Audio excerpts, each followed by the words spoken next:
So, good morning ma'am. I will be your student nurse for today. So, what's your name po? I am Siti Hayam. So, today I will assess your hair and scalp and also your scalp and face. So, let's start.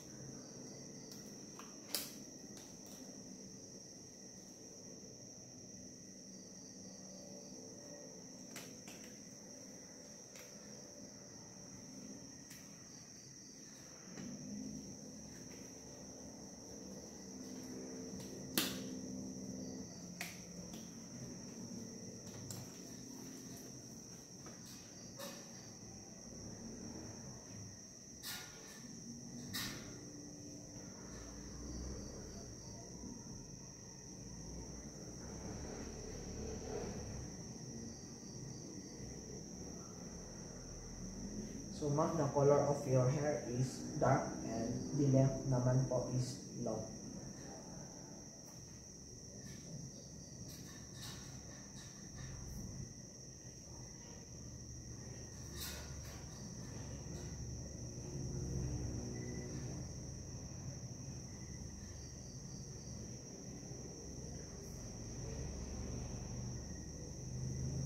So, the growth of your hair naman po, ma'am, is normal and consistent. So, wala naman po abnormal hair growth.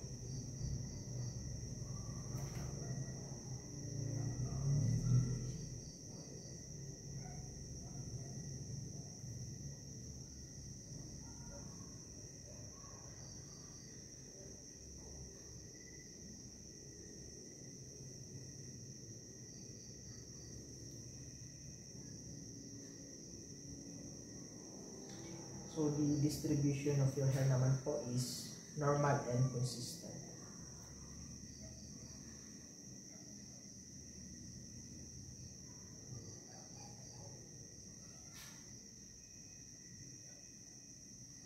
So, your hair naman po is thick.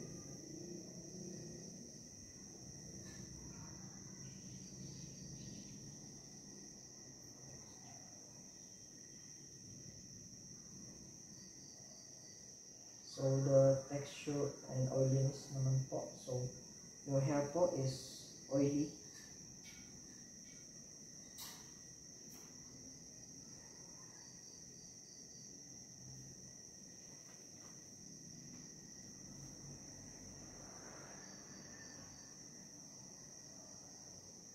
So, there's no signs or presence of infection naman po.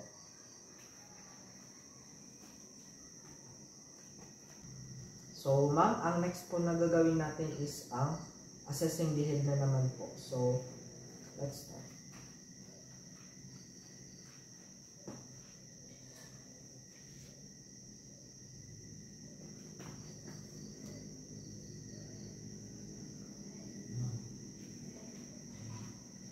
So, ma'am, ang size po ng inyong skull is normal size and the shape naman po is globular. So, the symmetry naman po. So, symmetrical naman po ang inyong head. So, yes.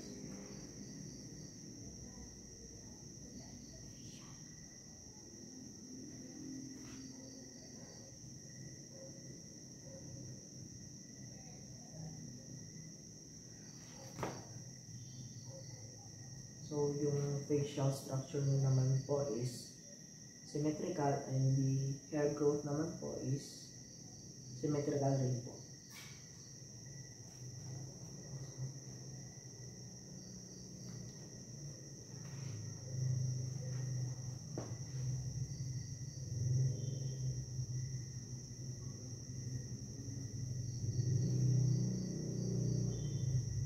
So, there's no presence of masses, tenderness, and depression.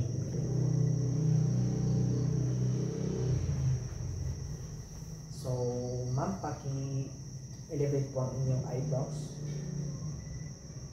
So, So, paki-frown naman po. So, ma'am, paki-close po tightly ang inyong eyes. So, puff your cheeks naman po. So, smile po with your teeth na nakashow po.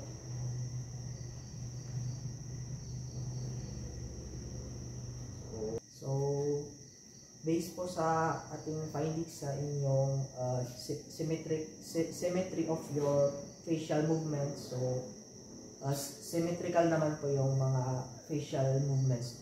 So, yun lang po.